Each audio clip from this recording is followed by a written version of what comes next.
Hi, this is Pat Lynch Barrett here at Women's Radio 2. And the 2 is for we are inviting men also.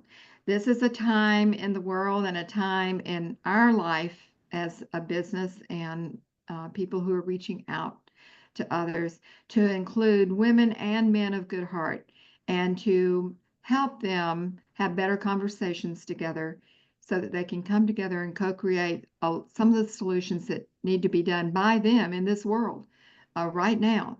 And we're coming right up to a holiday, and I'm with my friend and colleague, Christine Baumgartner.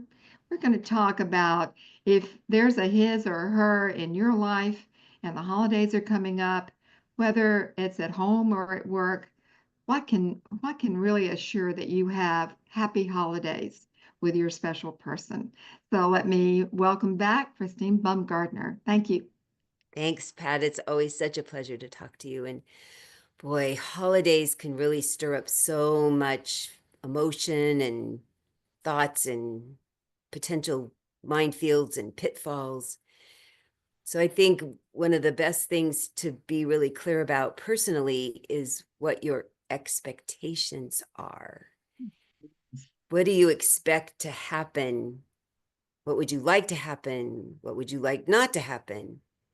And to say it out loud to the people in your life, whether it's in the office or at home.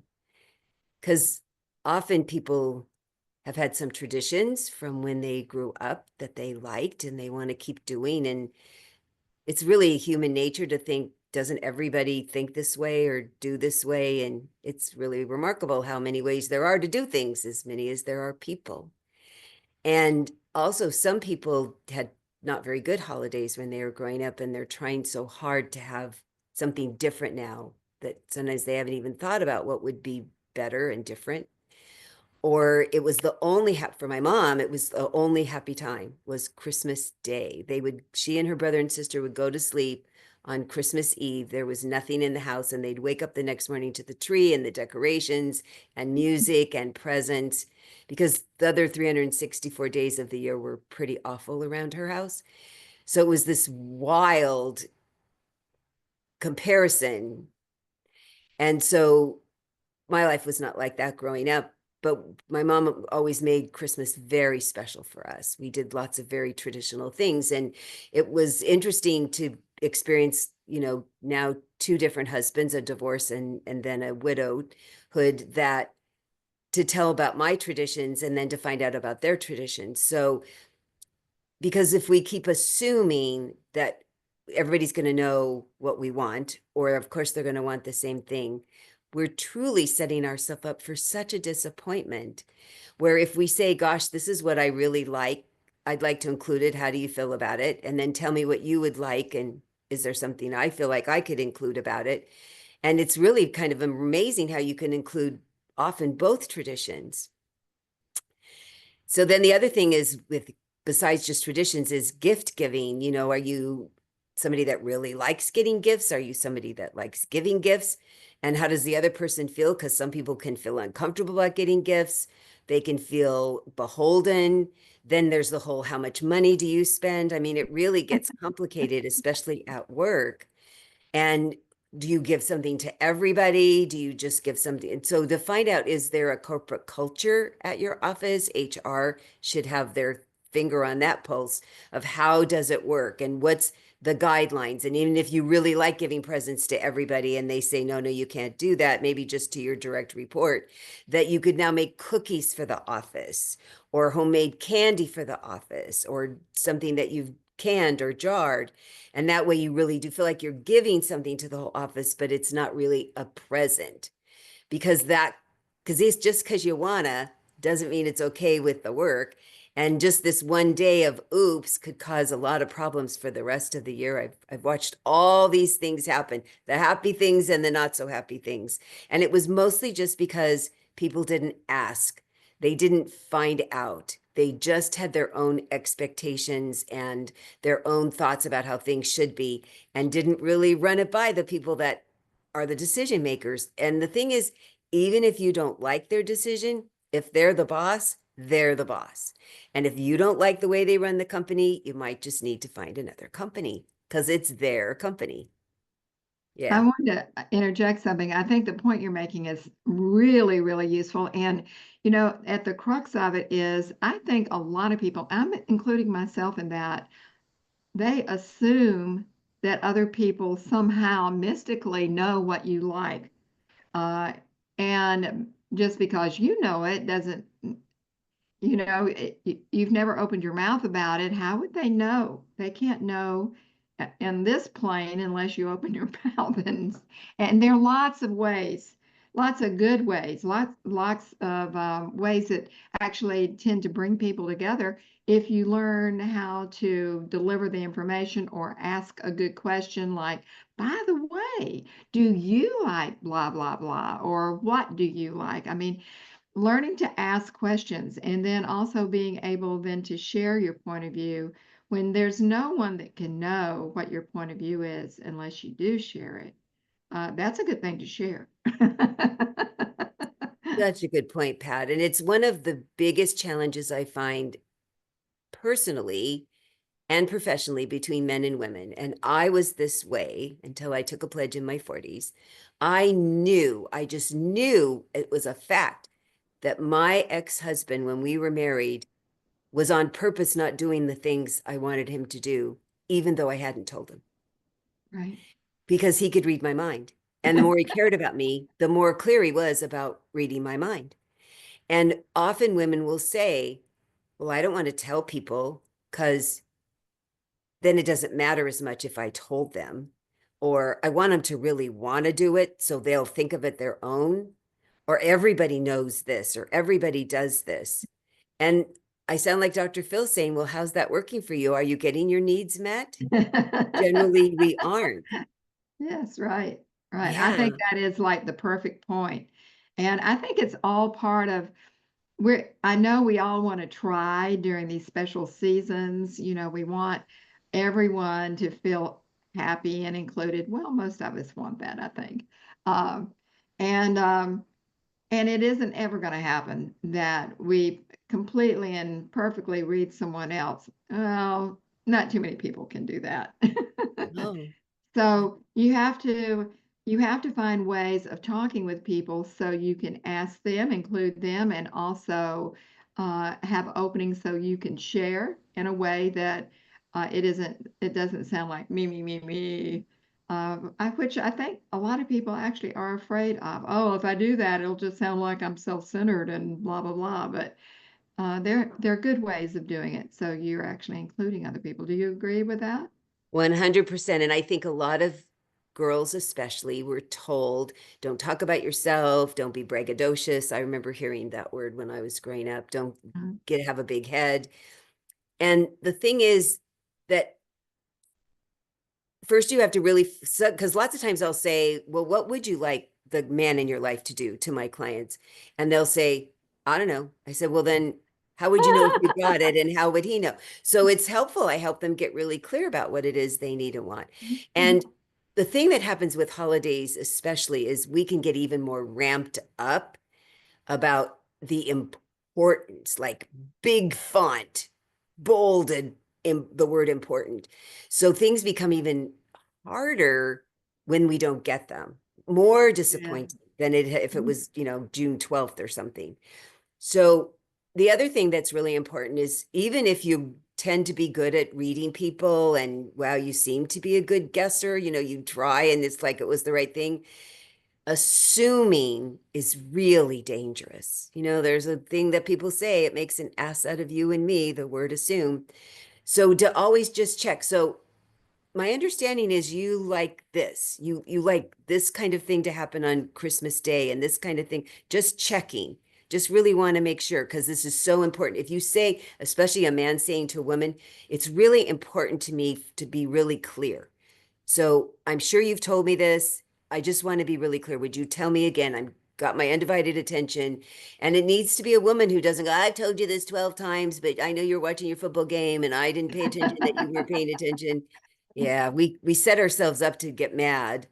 So if you, either person assumes, just want to clarify. what is it you're expecting from me? What are you hoping will happen next? And then you keep checking with the other person. So now we're still doing the thing, or has anything changed? Because we can change our minds. Women do it a lot. And to just keep checking in, so that I think what's fun is then now you have the anticipation of, wow, it really is going to happen. And they really are clarifying it. And it's going to be exactly what I want. Or we've talked about a way to negotiate it to be have a little different. Men generally tell me all the time, I have no idea what she wants. I have no idea what would make her happy. I wish she would just tell me. I would, in short sentences like Twitter, this is what. So when I told my late husband how much I loved receiving flowers, because there's not every woman does, I That's like true. it a lot. Mhm. There was always fresh flowers in this house while we were dating, and there was always fresh flowers in the house while we were married and living together. Wow, that's so nice. And I also said, so there's women who say, gosh, he gave me this great present, but he didn't wrap it. Did you tell him? No. And he gave me a card, but he didn't write in it. Did you tell him? No. So I very specifically, because I had learned to do this and my husband was grateful, I really like getting thoughtful cards that you wrote in. So I have a box still to this day of thoughtful cards that he wrote in. Because he said, I'm so great. He'd been married twice before and divorced twice. He said, nobody's ever told me directly what they want. And I'm so happy to keep doing it. And I would say, and tell me what would please you. What is it that you need from me? Right. Mostly it was tell me what you want. It was really funny how that is really, they want it so bad because the second highest priority besides pleasing us and having us think they're a good guy is to not piss us off. And if we don't say, this is what I'd rather, don't do this instead, they're constantly pissing us off. And they don't mean to. We're like, oh, I used to think, oh, he did that on purpose, or he didn't do that on purpose. Most of the time, not. They so don't want to make us mad. But if they don't know what it is, and we haven't told them directly, we can't be subtle. There can't be innuendos. There can't be hints. You say. So when I told him, I see that you do these practical jokes with you and your son, and they would laugh. And I said, never, ever, ever. I have no sense of humor about him. I'm way too sensitive. It would never work for me. He not only never did it, but he told everybody else, don't ever do it because it was a big deal to me. And at least Yes, now he knew there wasn't this landmine waiting for him to step on it. And then me be all upset. How awful would that be when I know this is a big thing about me? I am super too sensitive for practical jokes. So I just tell people, figure out what you want to need. And in the nicest way possible, this is what I'd really like. It would make me happy. I want you to talk about one area um, that I think a lot of our audience may want to know. Here we are this season. There are lots of different holidays that people are observing right around the same time. Kwanzaa, Hanukkah. I'm probably not going to remember everything. So, uh, and that's a point, you know. So, what's the protocol about how to, like in the office, for instance, what's the right protocol, or where do you learn these things? You ask. So if you know somebody in your office is Jewish, I'd like to learn more about the way that you celebrate Hanukkah. Tell me more about it. Mhm. And is there something I could do to contribute? Is there something I could do that would be such a foot in my mouth? Help me understand. Most people love being asked. They love talking about themselves. They like sharing their history. They like sharing their traditions. I've always asked, and then I get to say, could I do those things they're asking? Maybe I can't. Like I have friends, only a couple now, that are Jehovah's Witness. They do, but I only a couple Jehovah's Witness friends. They do nothing. The holiday just goes by. It's not part of their religion to celebrate any holiday. It's not allowed. So I said, is there something you would rather me do or not do? And they said, you can wish me a good life. I said, I could do that. Mhm. And my Jewish friends are fine with me saying Merry Christmas to them. I've never had one of them get offended. The ones I know now to say Happy Hanukkah, but the ones if I'm just in the world and I say Merry Christmas and they say Happy Hanukkah, I'll say Happy Hanukkah back to them. But because I'm the sensitive person, I never get my nose out of joint about that. I'm always, well, what's going to work for you? And then I get to decide, can I do that? Does it make me comfortable enough? Does it make me uncomfortable? Do I go too outside of my morals or my way of thinking or behaving? But I at least ask. Never assume you know what somebody else wants, never assume they know what you want. Ever. It will get us in and out of so much hot water. Well, talking about Christmas and how you treat other people at the office, so why don't you talk about the infamous Christmas parties or whatever they may be called, and Yeah. what the right protocol is for men and women that work together? Dress, you can dress very festive and still professional.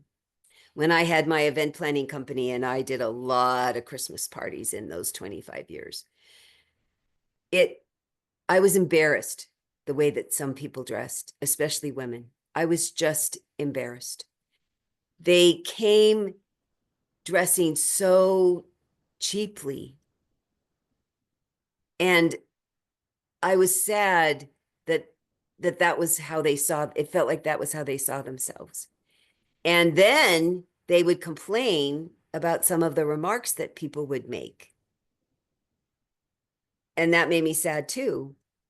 And also keeping your drinking to a very modest amount. It's not the place to overindulge ever. To embarrass yourself in front of your colleagues or your boss, people don't forget. They just don't. And people that are uncomfortable going, and the introverts that are going to a big group and they're not used to that, um, drinking won't help. I promise you that. Come armed with some interesting, fun questions, like asking people, what are your traditions about the holiday? What do you do? How do you normally celebrate? Do you travel? Do you cook? Do you get cooked for? I mean, those are very safe questions that are not overly personal. That'll get the other, especially if you're talking to an extrovert, they're just going to talk, talk, talk, talk, talk.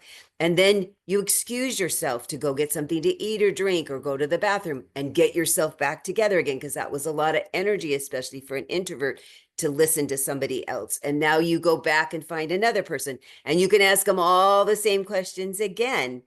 And often you can just walk up to a group, and if they're having a conversation, just smile. Put something in your hand, a soda or something. So you just sip, and if they look at you, you smile. And if somebody asks your opinion, give it. But and set yourself a time limit. I always tell introverts, stay an hour. You need to stay an hour. And you need to make sure the important people saw you were there. Go ask them those 4 or 5 questions about what they're doing for the holiday. And then you're welcome to decide at an hour, it's not so bad, you'll stay. Or you get to go home and put on your comfy jammies and watch It's a Wonderful Life. You put in an appearance. You don't have to stay till the bitter end.